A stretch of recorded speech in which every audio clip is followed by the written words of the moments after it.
Today's episode of the Nerd Soup Podcast is brought to you by Audible. I recently started listening to Black Leopard, Red Wolf by Marlon James on Audible. Narrator Dion Graham does a fantastic job of bringing this complex fantasy book to life. It's a book I would highly recommend to our audience, seeing as we made our bones in reviewing fantasy. As for Audible itself, I can't say enough good things about it as an avid listener of audiobooks. Audible has become essential for fans of audiobooks. Listening to audiobooks has never been more convenient. With such a large selection of audiobooks, you can immerse yourself in the experience while commuting from school or work, listening while you're working out at the gym, or while you're at home doing chores around the house. They have the largest library of audiobooks on the planet, and now with Audible Originals, the selection has become even more exclusive, designed special for its members. Every month, Audible provides its members with a free credit for any audiobook, regardless of price. Unused credits roll over to the next month, so every month as a member gives you the option for an additional free audiobook. And now, exclusively, Amazon Prime members can start an Audible membership and save 66% on their first 3 months. Pay just $4.95 per month for the first 3 months, then it's $14.95 per month after that. This offer ends on July 31st, so take advantage of this deal by visiting audible.com/nerdsoup or text NerdSoup to 500-500 to get started today. Why did you get so mad about his tweet?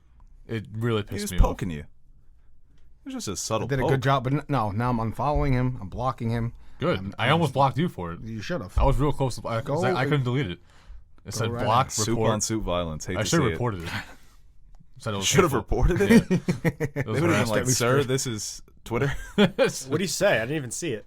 Well, Teddy made the post about Leo and Wolf of Wall Street when he's like, I'm not fucking leaving. Okay. It's like, oh, I gotta get Good out of here meme. quick. My girl needs me home at 10. Okay. 3 drinks later. I'm not fucking leaving. That's very relatable. Well, he put It two is shots. relatable. 2 shots later. Teddy That's the thing. Teddy doesn't take shots. And what did you Teddy say? doesn't do. take shots. Yes, I do. And what did you say? Not anymore. That's all I do is take shots. And I I don't said, drink. this has literally Shots, never shots, happened, shots. and you don't drink anymore. And he literally exploded. Because I do drink. I just don't drink every fucking day like you do. Oh, guys, let's God, not come air on. this. Oh, my God. I think I do pretty good for a drunk then. People don't know about the audience. The audience doesn't know about Teddy and Nash. They're like brothers. Yeah. They don't realize that. If you told the Nerd Soup audience they're the 2 closest, they'd be like, what? Teddy and Nash? It's like John and Ringo. You know? Were they close? I don't know. You could pick who is who. John or Ringo. Oh, God. You I'll never take Ringo. You I never like the think name. Wow, that's a good conceit. Nash John. Holy shit. Oh, John Lennon. Oh, my God. I like Ringo, though. He's in the background, right? Yeah, he looks the best out of all of them. Makes sense. You know, John and George don't look too great.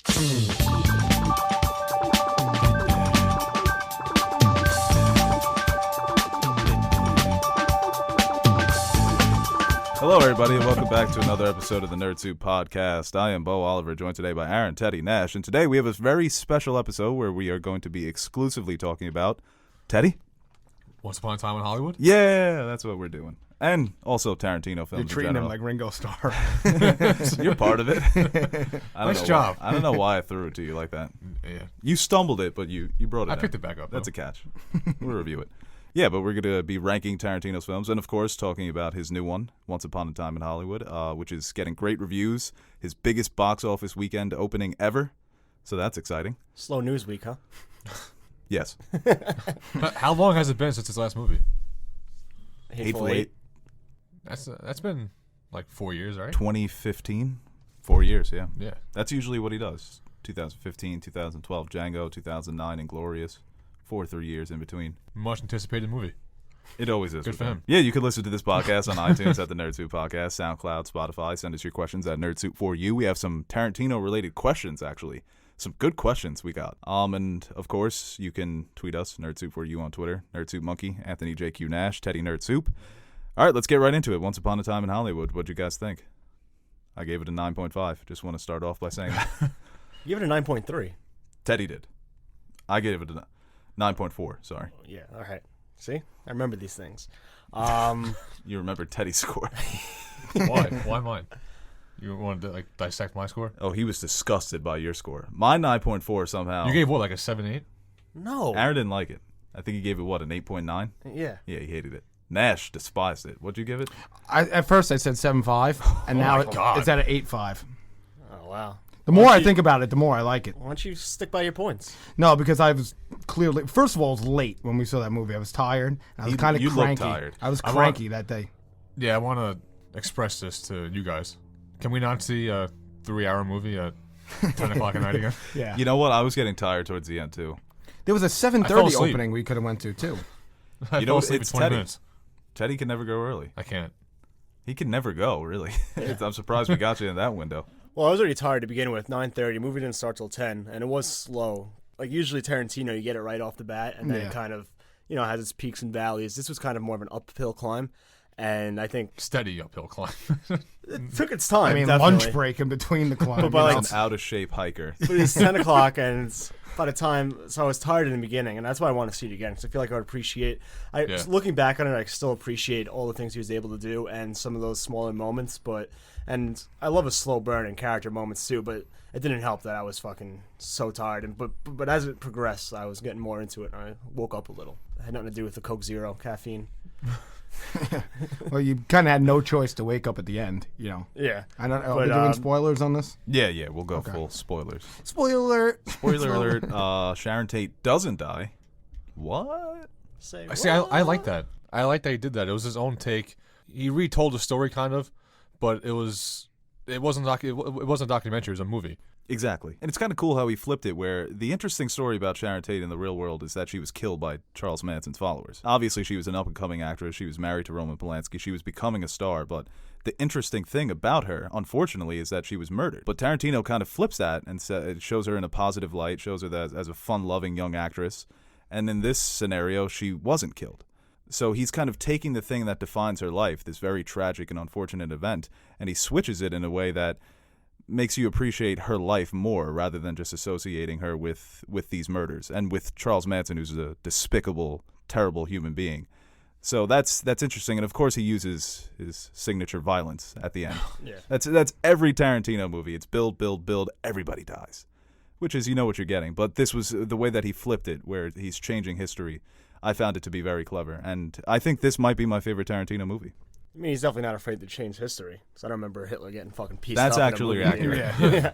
We don't know. But yeah, I mean, just the movie itself was very, I don't know, it was like there's no real plot, there's no antagonist, but I guess it's the foundation of it is its characters. And that's really where the movie, I think, succeeded, was a relationship between Leonardo DiCaprio and Brad Pitt, who were both fantastic in this film. They both used their previous Tarantino accents, though, because I felt like it was Lieutenant Aldo Rain and Calvin Candy. They had the same Southern accent they used in their prior films. Mm-hmm. Yeah, I was confused because I thought, is that really how Brad Pitt is outside too? Is that just him? That's just his like, voice. Yeah. Is that? I don't know. They were phenomenal, man. Brad Pitt was my favorite. Brad Cliff. Pitt, early favorite for supporting actor. Oh, They he gotta was push him. phenomenal, Yeah, man. he killed People it. were having that debate online. Is he co-lead? But you got to put him as supporting. He's This makes funny, more man. sense. He's really funny. He's got good comedic timing, and Tarantino just understands how to use these actors. Yeah. How to get the best performances out of them. So Brad I'm not Pitt. huge on either of them, but Brad Pitt's your guy. Yeah, there's something about Tarantino and Brad Pitt together that just brings out the best in him. His two best movies are this one. Oh, well, maybe Fight Club, but this one and Inglourious Bastards. Yeah. Wow. Really hate Benjamin Button, huh? You he's love such a that. big Yeah, you Benjamin love that Button guy. movie, man. It's a good story. It's a good movie, but his best. Ages backwards, but forwards as well. No, this Really movie makes was you think. Mind. this movie was a comedy. Kate Blanchett, your girl. I do love me some Kate Blanchett. Blanchett. That's a great name. I did say it like that, huh? Yeah, it's a great name though. Blanchetta. Blanchetta. You know- Sounds like an Italian dish. You know what was great was the dry humor in this, because it was peppered the entire movie. That's what really kept this movie. Well, I think I was Like- pissed that our audience was fucking dead. No one was Yeah, they laughing. weren't really It was just laughing. me, because you guys got the tickets late. It was me next to Bo, and we were the only people laughing. I'm like, what the hell? Yeah, those two people next to me, and there was a part where I was cracking. Oh, it was the fight scene with Bruce Lee, and Yeah. I was Oh. cracking up. And people next to me were just like sitting there laughing. I'm like, I guess that. Like, I feel like the seagull in Family Guy. Right. Like yeah, they're just yeah. like, yo, can this kid shut up? It's weird because it was opening night too. You think people are out there. I think the movie markets itself as a different type of film. I think it's his most mature film, and the comedy was more subtle, less in your face, like a scene in Django when they're all trying on their bags. We got the question, what's the funniest Tarantino scene? And I think that one's it. But he's obviously playing that for laughs, Yeah. that they're cutting the holes in the bags. But this one, the comedy was more based on the character's actions. Mm-hmm. So those type of things, when you get lost in the story, you can kind of miss out on that. But the funniest part, that scene with Bruce Lee, is when you realize that it's a fantasy.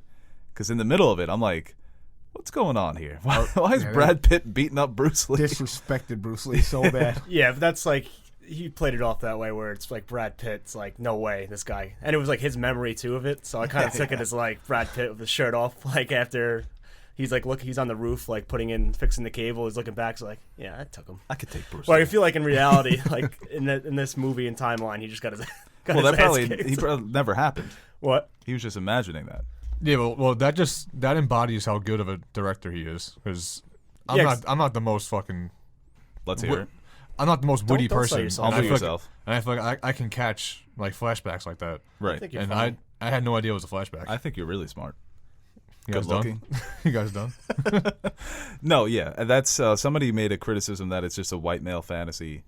Brad Pitt beating up Bruce Lee. That's exactly what it is. Yeah. That's why it's funny because it's this. That's what it's made it this even more stunt funny. double. This He's like, oh yeah, that's why. yeah, over the hill stunt double, thinking that he could beat up Bruce Lee. Yeah. And he's defending Muhammad Ali. You know, it becomes an American versus like Asian thing. No, So- did you guys think that the scene when he was up on the roof was when Brad Pitt was gonna get noticed by Sharon Tate? Because like they set it up to where DiCaprio, he's one pool party away, and this is on his downslope too. So I thought this is where Brad Pitt was gonna get noticed, and that's when he was gonna take the reins. Yeah, I guess it's he has more to do with the cult of Manson, but you kind of wanted to see Polanski and Sharon Tate interact with Leonardo. Well, they kind of did it like Rosencrantz and Guildenstern, where they're the two characters. We all know Hamlet, but then it's told from the perspective of two random people. That's kind of what those two guys are. They're kind of just lingering. Well, this thing is lingering over them, and they're clueless. So Brad Pitt, oh, that's Roman Polanski. It's Sharon Tate. That's awesome. Yeah. They're maybe about just Sharon Tate. Well, the way that they at that point in Yeah, time, yeah, exactly. he Yeah, was I saying know what Roman Polanski coming off Rosemary's Baby, Yeah. big time director. But that was very much in the background too, and I think that was noticed when it first screened at Cannes, not Cannes. I want to say Is it the Con film? it's spelled Con. Yeah, whatever. But like people were noticing like, oh, why wasn't Margot Robbie more involved with the film? And everyone they had billed as like supporting characters had like one or two scenes, so it was everyone was like sprinkled in these almost cameos, and Sharon Tate had more of an extended, I guess, arc in this film. But what did she go to the movies? And I like those scenes watching, and they had the actual Sharon Tate on the big screen, so it was a nice little ode to her and her career. But it definitely wasn't focused on, like he said in the lead up to the film, it's not focused on the whole Manson and Sharon Tate stuff. It's just these two characters in this kind of timeline. Yeah, people are saying that he's kind of exploiting her murder for a film, but once again, the point that I made in the beginning, it's her story is interesting because of something horrific. Yeah. Well, I think if you want to do that, then you put the murder in there, and he did the complete opposite. Exactly right. Well, I believe he did. I read an article where he did talk to her sister, and the sister was actually very happy. Like she said she got to see her sister again in a positive light. Where we see films like that Hilary Duff movie. I didn't see it, but Chris Stuckman made a point like that was just horrendous what they did with that story. Yeah, I never even heard of that until Stuckman brought it up. Yeah, so I mean, yeah, it's. I could put money on it that a lot of people that went to go see that movie were going to see for the murder and Manson family. Well, that's the next Well, question. that's part of the selling point. Yeah, like that's. Well, Is it the Glorious- disappointing that Manson wasn't featured a lot in this movie? He only had that one scene. That was what the movie was about. I don't care less about that. It's just more of, I guess, his cult and his influence around that time.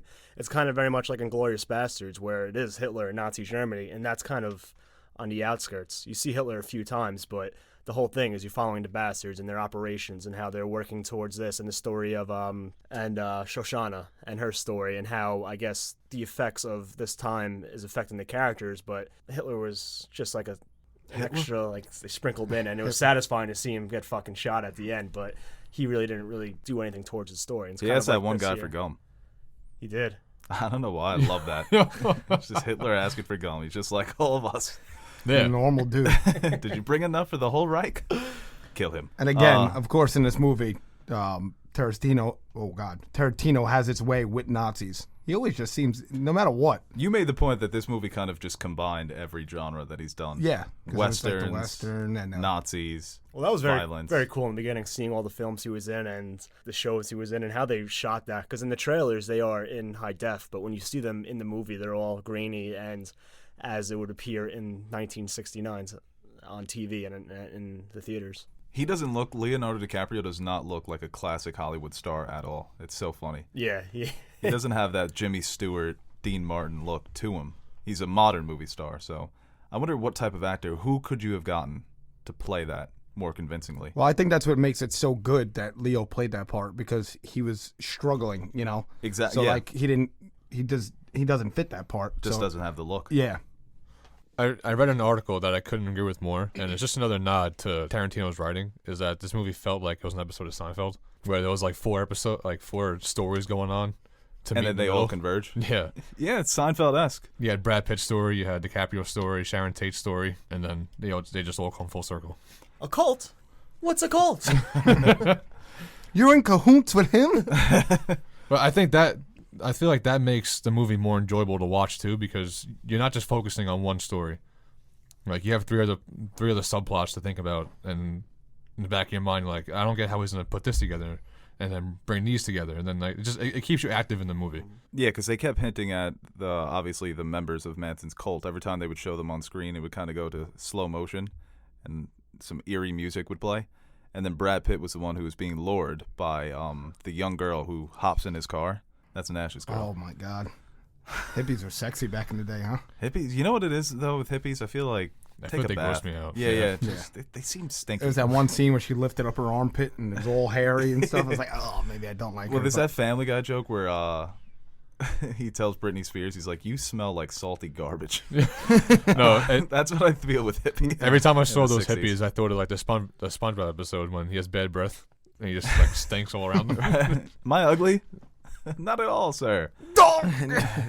But yeah, bringing Brad Pitt to the Manson compound when they were on that old Western film lot, that was my favorite scene in the movie, because you're just waiting and waiting for something to happen. And that's the thing. That's why I liked that they didn't show Manson that much. They show him when he goes to Sharon Tate's house and he's looking for the previous owner, and apparently that's true. Yeah. It's really But I like how his presence is only felt through the people that he was manipulating. So you can kind of see the hold that he had on them when he wasn't even there. Yeah, that was a great scene too. I felt like from that moment on is when it really was like more of what I think people were expecting from a Tarantino, more like tense and kind of edge of your seat thrilling instead of the character moments we got previous. But I guess those previous moments made the later scenes much more impactful. And it's kind of classic Tarantino, that slowly, long drawn out Brad Pitt going around. We know that we know about the Manson cult. He has no idea.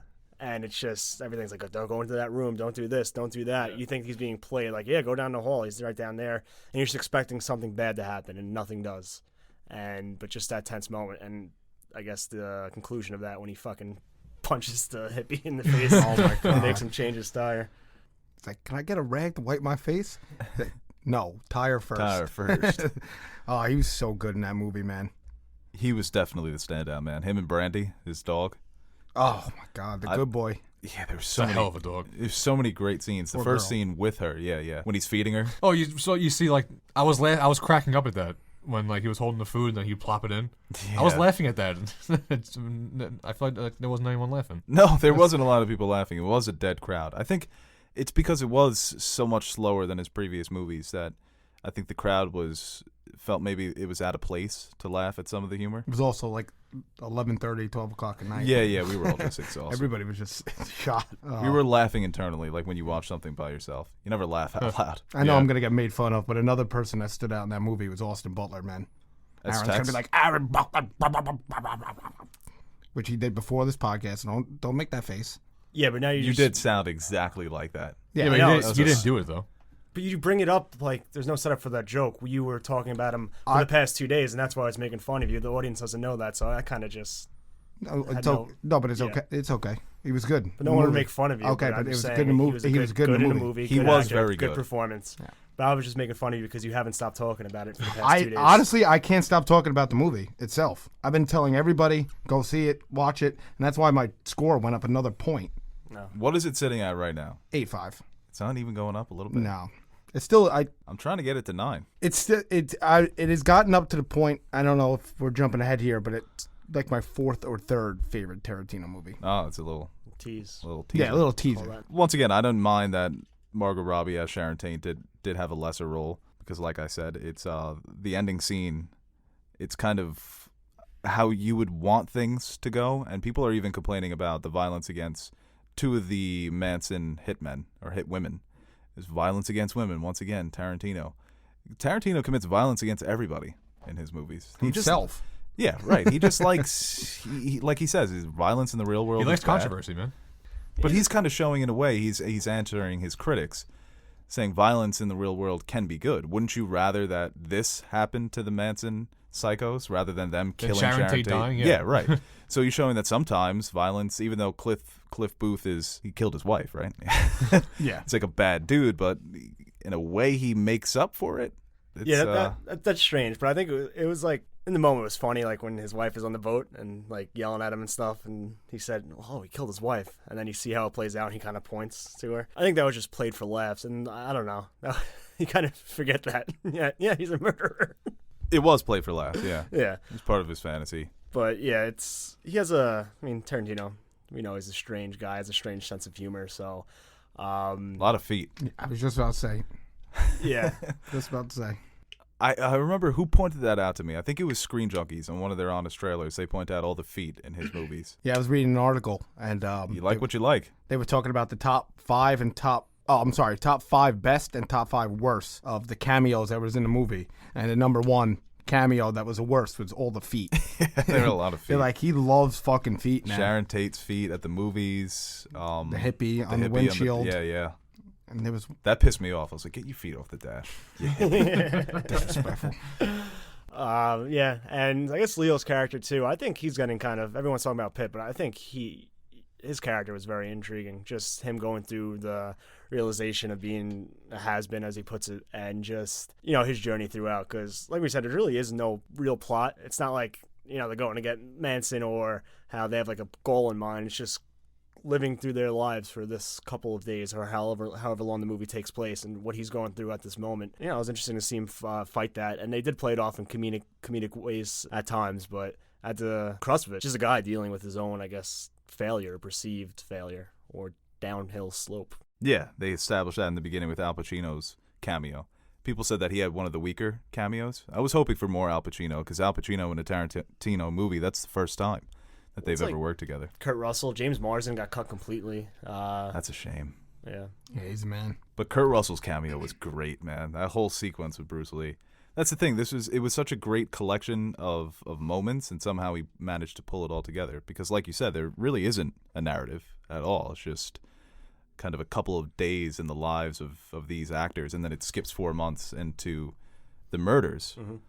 But the scenes were so strong. The performances were so strong. The scene between Leonardo and the young girl that is his co-star. Such a great scene. And it's once again, it's almost like Tarantino's making fun of the idea of children talking like adults in movies, because Leonardo kept saying, "How old are you? Yeah. How do you know this stuff? Are you reading a Walt Disney biography?"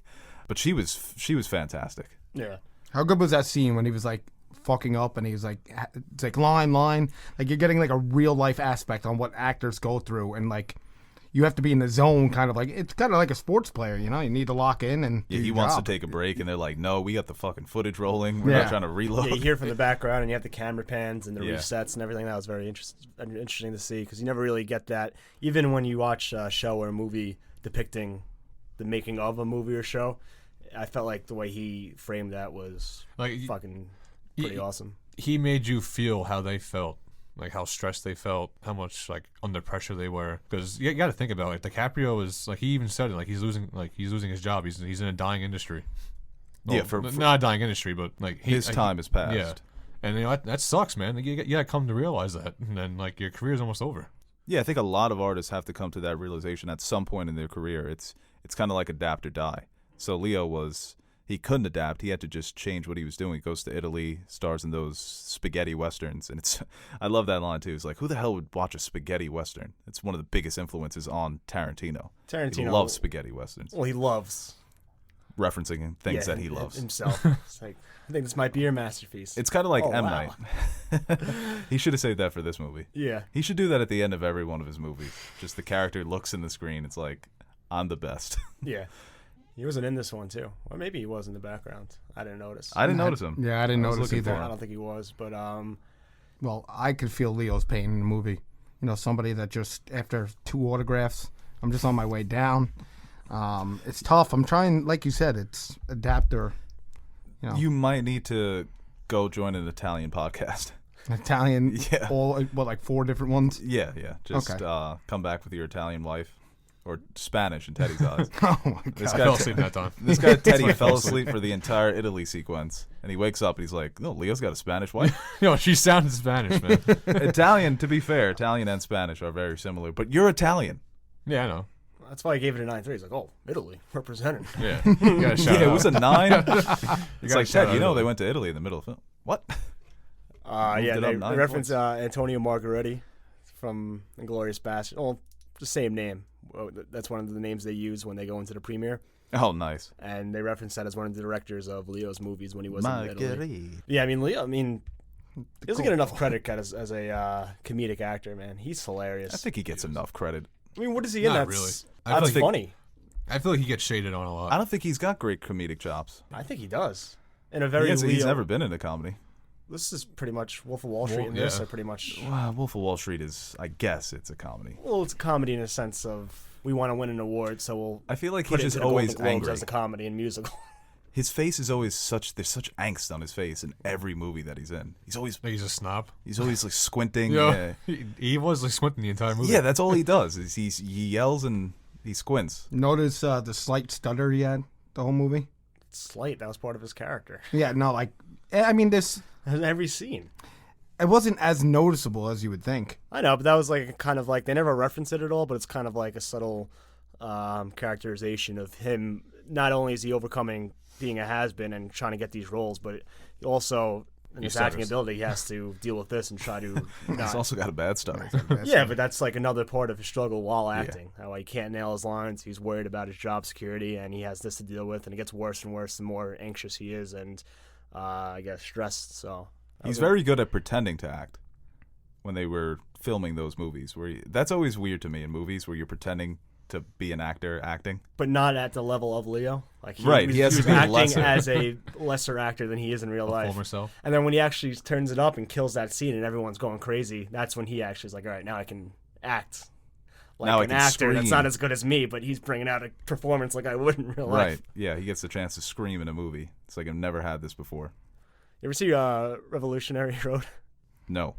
That's just him screaming. It's him screaming. Yeah. That's right. It's great, though. Can you ever see Leo playing an Englishman? David Harbour's in it. He had the Irish accent in fucking- Titanic? Departed? No, Gangs of New The York. Departed. Oh, right. Yeah, I guess so. And he had the South African and He did. Blood Yeah, Diamonds. he did. He tried. No, I was a think good he did movie. Good. Well, the acting coach on YouTube said he wasn't that good. I don't know. He's a professional actor. That was a great accent rock guy. movie. No, I'm Blood I'm, Diamond? No, I'm thinking of Baywatch? no. No, I want to. No one help him. I want to see what he was thinking of. Runaway, I think. It's with The Rock. The and- Rundown. Rundown, yeah. It's with The Rock and the guy How did from you get fucking Rundown Stifler. in I thought Blood Stifler. Diamonds? I thought Stifler was DiCaprio for a second. Tell me the Blood Whoa, Diamond. whoa! Don't even skip Stifler. Yeah. You got Sean William Scott and Leonardo DiCaprio confused. Because Blood Diamond is in wherever it is, Africa. And so is Sierra Leone. Rundown. Where's the rundown? I've never seen it. Yeah, okay. What is it I'm about? thinking of Walking Tall. No, what's that movie where they lift weights the whole time, The Rock and him? Pain and Gain? Yeah, Pain and Gain. Now that's a movie. That is. You know when we had that question, you had it like what action movie you would come up with? That's it, right there. That would be yours, yeah. Pain and Gain. We're just ripped and we rob people. Yeah. It's a true story. Is it?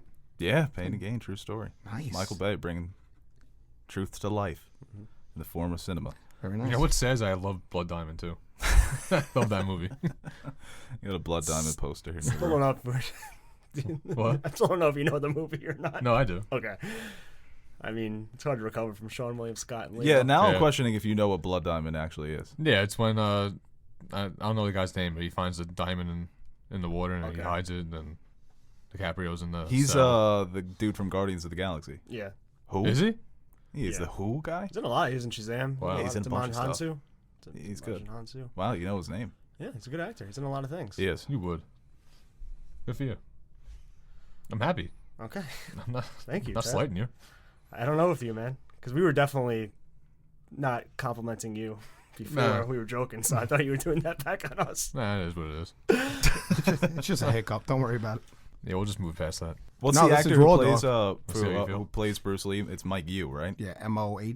He was so good. And apparently he used to go around Hollywood and training people for action when they would get action roles, that he would help them with their choreography. So Yeah, they probably actually knew Sharon Tate. they showed it with Sharon Tate. I think he did help her out for what's that movie with? Charlie's Angels. Raging Bull. No, I know $1 Million it's, Baby. Cinderella Wrecking Man. Crew. Right. Ah, That's the movie she was watching. okay.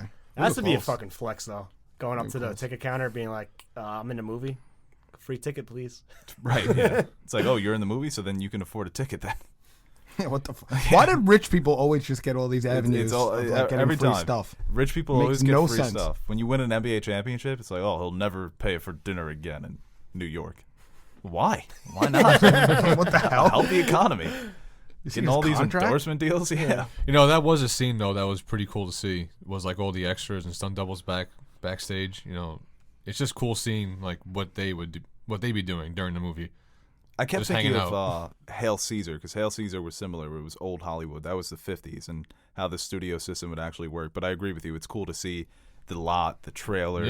Yeah. Where do I have to go? Though that's makeup. That's, you know, it's movies. I guess they're still shot like that, but so much of them are more on location now. Mm-hmm. So it's not the traditional, we're going to build a set and go film it for a couple weeks. Yeah, well, did they?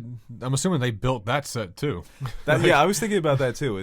They built sets that are fictitious sets, and then For they have real sets sets. They have sets You made inside a the set sets. out of another set. It's unreal. Also, too, how they inserted Leo into past films Right, yeah. with Steve McQueen. It looks good. It's like, yeah, you're him now. And that was another scene when he's talking with Timothy Olyphant's character, and you're like, oh, weren't you, what's the movie called? Whatever. The Great Escape. The Great Escape. Weren't you in talks? And he's like, no. And he was like thinking of himself in that movie, like how Yeah, he that would was have done really it. cool. That was the actual movie. Like with Sharon Tate, they showed the real film, but this one they actually digitally put Leo into that scenario. The editing was weird in that scene, right? It was, because you were looking for anything that looked off. No. I'm talking about when he was talking to Leo. A cut. And Oh, the yeah, hat yeah. It was was on. just, and then, just kind of what was that? sporadic cuts. His hat was on. I and it thought was the off. conversation just lasted. No, a long I thought time. it wasn't. Yeah, I thought Okay. that was different points in the conversation. Did you notice something too? I forgot to ask you guys. You see how long it took from Brad Pitt or Cliff to drive home from Leo's house? No. It was like, because he started in the daytime. Oh, you know what? Yeah. I did and actually he pick had up on that. and yeah. he had to do that every day. Yeah, I was like, Yeah, this 6:30 in the motherfucker. morning. That fucking drive was insane every day that he did, and it's just I couldn't believe that. I did notice that. I was like, yeah, he's dragging out this driving scene, but I guess it goes to show that Leo's in the hills and he's in the trailer park Yeah. with his dog. And he's still, that's a ride or die. It Apparently, was such different. Oh, I'm sorry. Go ahead. No, it's fine. The relationship was based on Burt Reynolds and his stunt double, so that's cool. The What were you gonna say, perspective. Ted? Burt too. Reynolds was supposed to play George. Oh yeah, he was. That would have been a nice nod. No, like the perspective too. But was it said it was Bruce Dern. yeah. DiCaprio has Bruce Dern was in all a- this has all this money and I love Lord. he's living good, but he's so fucking stressed out. Yeah, right. And then He Brad kept Pitt reminding goes me home of, into a trailer and he's he's got his happy as pop. could be. Yeah. Yeah. That's probably before residuals too. So Yeah. He reminded me of BoJack Horseman when he was just in Yeah. his pool. wow, Doing his overlooking the lines. hills. Has been washed up, depressed.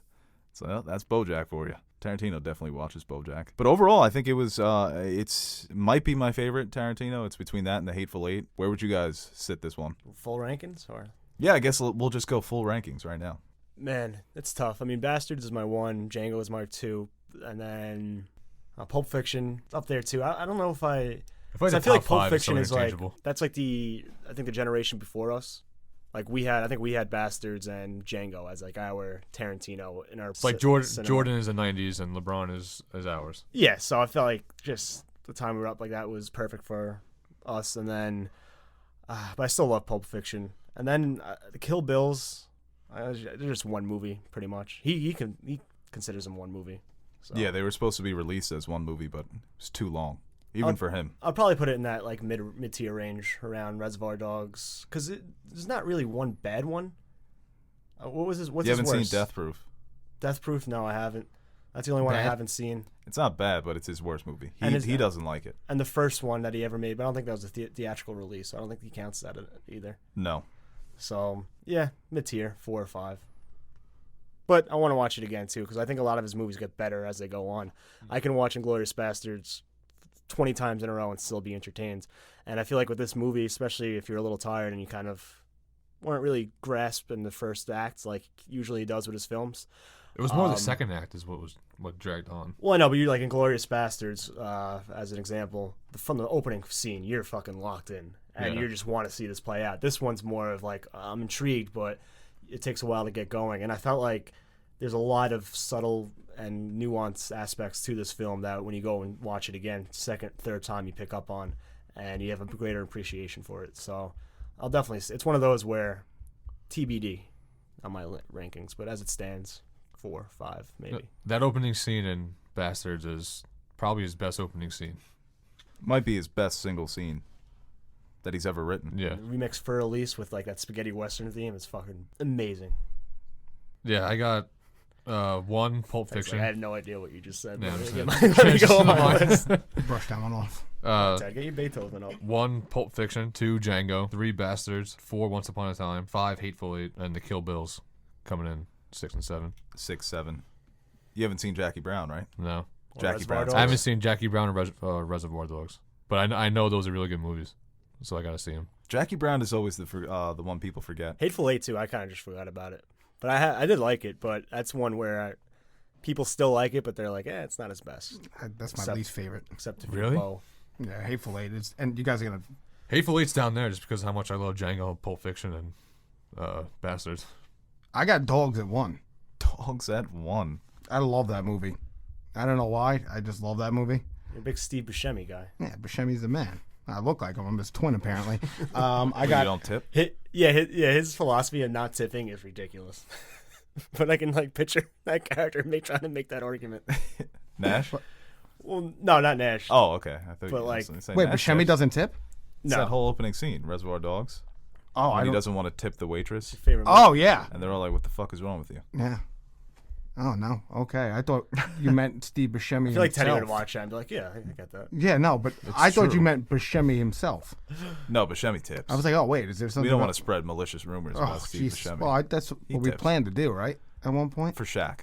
Okay. We're coming for you, Shaq. No, you know what? That isn't my favorite. I got Django at 1. Wow. I got Django 1, Dogs 2. This is tough. I love this movie, man. I think I'm going to put it at 3. Yeah? I think I'll put it... The more we're talking about it, because you know what it is, too? So Bastards is lower than an 8.5 for you. No, I'd put it probably at an 8. 8. No, 8. I guess because... What am I saying? So basically, if I'm putting it at 9, that Tarantino's movies are the best of all time.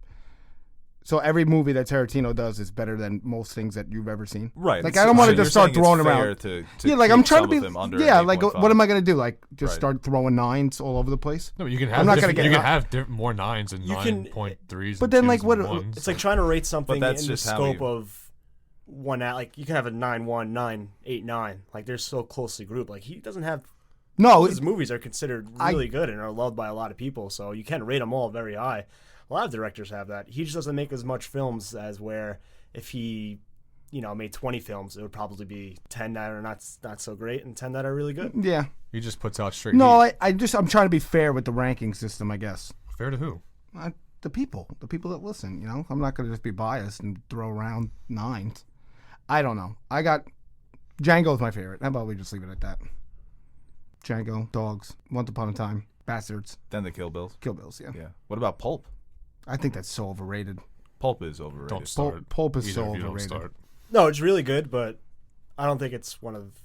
I don't think it's his No, best. I'll But people put it like in over the top. Kill Bills. Put people like in the top movies of all time. I don't think it's not personally for me. No. I like Bastards a lot more, but it's still a very good movie.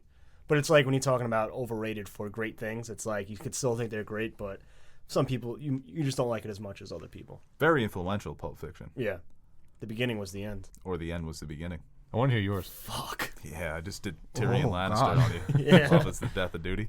I would say I'm gonna hold off on putting Once Upon a Time at 1, just because I want to sit with it for a little bit. But Hateful Eight would be 1 currently. Hateful Eight, Once Upon a Time in Hollywood, Django, Inglourious Basterds, Jackie Brown, Pulp Fiction, Kill Bill 1 and 2, Reservoir Dogs, and then Death Proof. But once again, if we would go for numerical scores for each one, his worst, Death Proof, probably sits in the 6s, and then his best, The Hateful Eight, Once Upon a Time, those are both 9s. Django is like a 8.99 territory. Then after that, Inglourious is kind of similar, 8.6, 8.7. 10. I put Inglourious at 9. 10? I kind of don't like the. I put Inglourious at like 9.4. I don't like the 0 to 9-3. 10 ranking system. It doesn't like you either. Yeah. We've gone through so many. What was your ranking system? Didn't you have one? I had it would be like 5 stars. It'd be like yo. Oh yeah. And then if it was bad, it'd be cheeks. And then Right. I'd tell you how many cheeks it was. Out Well, of no, that shit. was like that's like Aaron's Bananas. I got a 5. Well, Stu had a ranking system. It was like 5. He was like, I give it a 5. They gave we're like- Midsummer a 5 out of 7. He gave it a 5 out of 7. What? We He's were got like, 7? He would. it's like we were so confused. We were I'm like, like, Stu, don't make us do math. And we're like, what does that mean? He's like, well, like 4 fire emojis. That's actually No, not he was like, I'm gonna give it 5 fire emojis. So we're like, Yeah. oh, and he's like, out of 7. Wait a minute. If you would have said 5 fire emojis only, Such I would a- take that as a heater. We were thinking Yeah. that it was a perfect score. Yeah. When they fucking threw a wrench at that with the 7. Out of 7. But yeah, it's Tarantino, man. He's a nut. You know, we didn't really talk about the ending scenes. He's crazy. a weird guy. Most geniuses are. It's very awkward when you see him in interviews. It's so funny. His public speaking abilities are on the level of like Adam Silver. He cannot speak in public. No, so, I reject your hypothesis. real quick, were you guys a fan of how he ended the movie? You know, how he gave us the Tarantino, like, violence and gore. Do you think he edited in just to keep his face? I guess so, yeah. It would have been, depending if he found a way to make it, I don't know how you do that, how you murder Sharon Tate tastefully. You can't.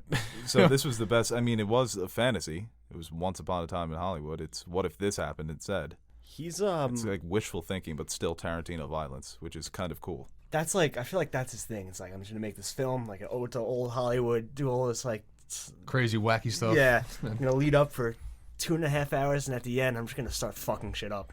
And he's like, yeah, quitting. That's what he does in every movie. Yeah. So a lot of talking, a lot Which of one was the talking. worst death? But I mean, usually he sprinkles it in. So like Bastards right away. It's not a violent scene, but it's a very tense and gripping scene, and it does end with an act of violence, and then it's kind of sprinkled in, and at the end it all culminates into the grand finale. Same thing, Django. It starts off with Dr. Schultz finding Django. They go into the town, and they right away there's a standoff, and it's another tense scene, and they kill the fucking sheriff. Django is good. And then it kind of all culminates at the end I'm about too. to rewatch that. That scene is so great, man. We should just have a Tarantino like movie day. You guys want to join Just us? all Tarantino. I heard you before. You guys Be want able to to join get us? like 2.5 in. The worst death. The worst Watch death had Kill to be Bill 1. the last girl, because she was getting worked. Oh, Brad like- Pitt was like like 15 GTA minutes. ragdoll physics, just tossing her around. Putting the him on apartment. acid too is like such a weird wrinkle that I wouldn't expect. You knew it was coming once he said he bought an acid dip cigarette. You're like, oh, that's Chekhov's gun. That would have been funny if he just introduced it and never wrote it up again. But we knew that was coming back to play, and you kind of could get the sense that it's going to be during the quote unquote murders of Sharon Tate, because we didn't know that was going to happen at that time in the film.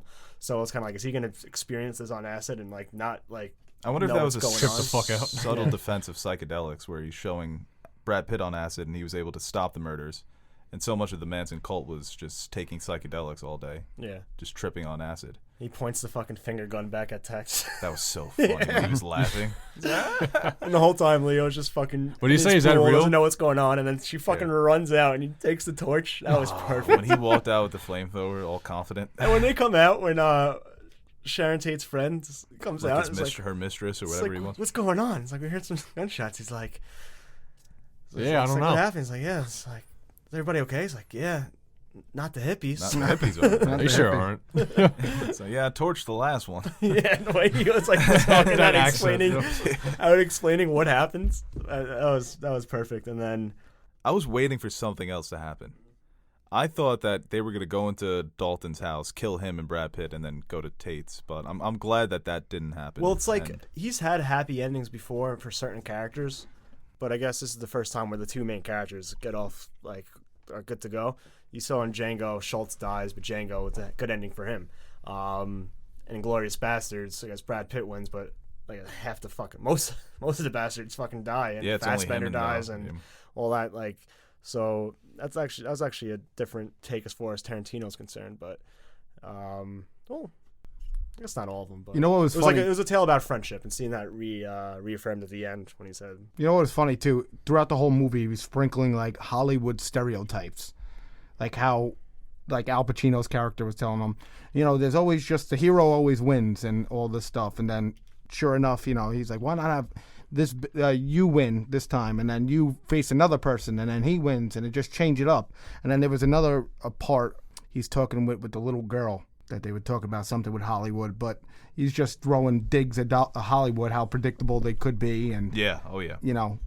I found that pretty interesting like as the term well. Well, it's heavy one of those for the bad things. guys. I never heard that before. The heavy? Yeah. I do like that. It's like a wrestling term almost. Yeah. Yeah, it's funny how things sometimes don't change with the typecasting, where you see the same actor in the same role, and he's kind of stuck in a rut. He was straight giving him facts, dude. That had to hurt hearing that. He got the reality check. Brutal reality check. There was so many Yeah, cameos. then in this next thing you know, you're gone. All right, we got some fan questions, actually, some Tarantino-themed fan questions. Yo. So we'll go right to them. We have the first one here from Alex Pozniak at Boris_2047. How bad is Tarantino's foot fetish in this movie? We kind of talked about that, but On a scale of Rex Ryan to Rex Ryan, who else got a foot give him fetish? 4 to out there? 5 Rexes. I love the Family Guy joke where Peter There's a gives lot of Rexes. Quagmire the Statue of Liberty's foot, and he's like, I'm not really into that anymore. He's like, you know how many strings I had to pull to get this done? You know how many calls I had to make? We had to rate it's $80,000. It was bad. There was a lot of feet. I mean, hey, What's up with that? it's Why what he do likes. people We're like not gonna- feet? What do you I'm not like, gonna man? shame. I Don't don't like hate. what he likes. What is with you? What? You can't shame the person with a foot fetish. Why But not? these two are just tag teaming up on me. Like, I'm saying foot fetishes is weird. They're like, oh, well, that's his That's thing. what he likes. That's Well, his Aaron thing? doesn't want to offend How is the that foot not fetish weird? community. Yeah. You don't want to offend any People communities. should like what they like. Let them How is know. that not weird, though? I don't know. So what points have you scored today with the Polanski people that don't like Polanski? I think I'm on the right Fetish shaming. side. No I think you fetish guys are shaming. the weird ones. I don't think. No, first of all, don't put us like we're the opposite side. That's what it seems Yeah. like. Yeah, wait a minute. I do not condone that. This question here from Connor at CMC. Top 5 performances in a Tarantino movie. Ooh. Top 4? Top 5. Okay. A little Mount Rushmore action. I love a good Mount Rushmore. Don't get Top me started. 5. That's fucking tough. I would say Christoph Waltz in Inglourious Bastards is 1. Christoph Waltz in Django is 2. Samuel L. Jackson in Pulp Fiction is 3. Samuel L. Jackson in Django is 4. And then Samuel L. Jackson in The Hateful Eight is 5. So Sam and Christoph. It's a full house. He likes those actors. I'm surprised Sam didn't sneak his way in here. My poker reference 3 and 2. Yeah. Why'd you look at Teddy? Like Teddy's a big cards guy. he's got his poker face on. That's tough. Texas I mean, Hold'em. Everybody else is saying card references. I felt left out. Full House and Uno. Poker Face. I think it's Waltz. Solitaire. All right.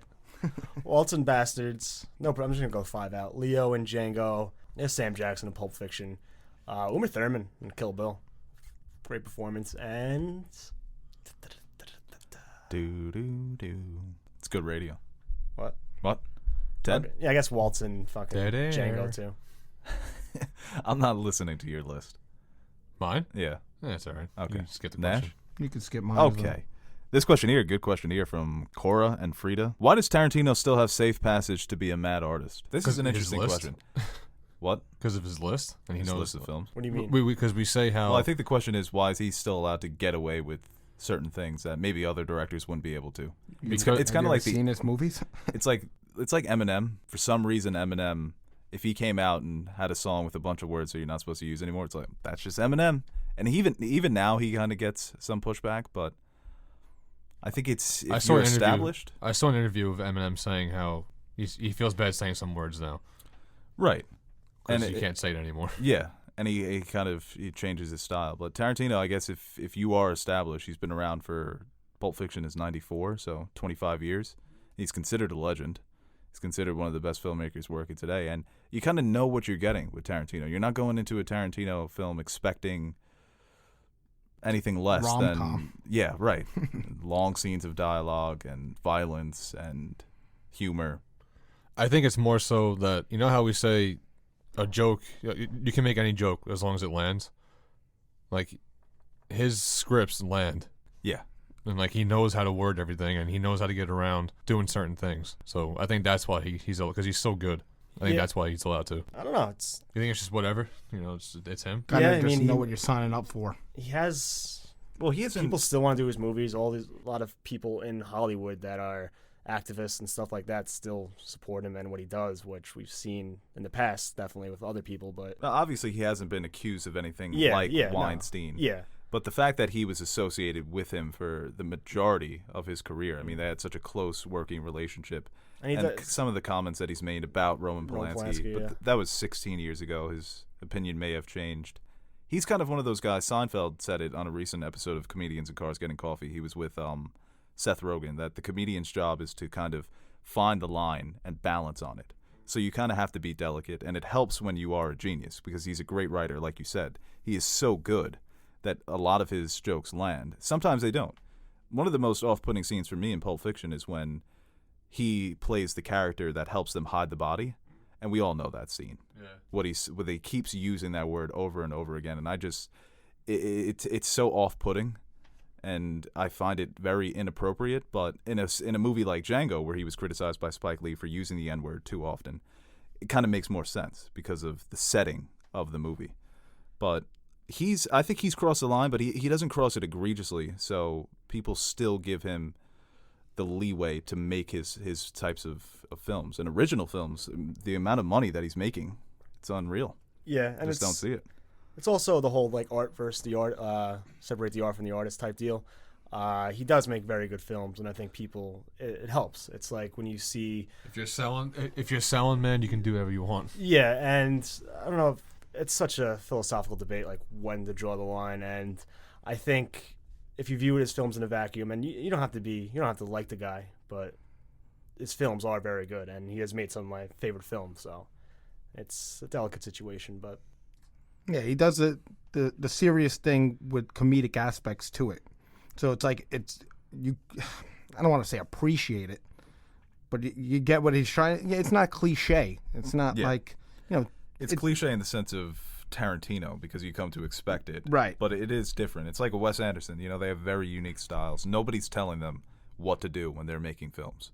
They get free reign to write what they want, cast who they want. He is in control of his movies, and that's why he's so big on only releasing 10. It's similar to Kubrick. You know, he's not like a Ridley Scott, where Ridley Scott throughout his career has probably made some films that he didn't necessarily want to, but take the paycheck. And that's unique in today's world when you get an auteurist director like Tarantino. And that's why I appreciate him so much. And I would like to see him try and do something different, get out of his comfort zone. I was so excited for his Star Trek movie, but he gets that free reign when you're a genius. You know, that's what comes with it. It's everything in life. Yeah. This question here from the Box Ghost at Phenom Pharaoh. John Wick and Django are having a gunslinger battle. Who wins? John Wick. John Wick, yeah. That's easy. Django's nice. Well, John Wick has modern weaponry. Yeah, but you give John Wick some Red Dead Redemption guns, that boy's Probably still better. a problem. Oh my He's probably God. better. I need that alternate John Wick in Red Dead Redemption time directed by Tarantino. Yo, I honestly forgot that they're doing John Wick Zorro. Django Zorro. That would be wild. Yeah, that's going to be cool, though. John can't Wick wait for and that. Zorro. No, Zorro Or, and Django. Yeah. Oh wait, Zorro and Django. Yeah, that's actually Yeah, that's happening. But John Wick and Django. He's not involved. That'd be awesome. Presently. No, I'm just saying that would be sick. That would be... That'd be, how sick is that? Them gotta two do just it. popping people off. That'd be sick.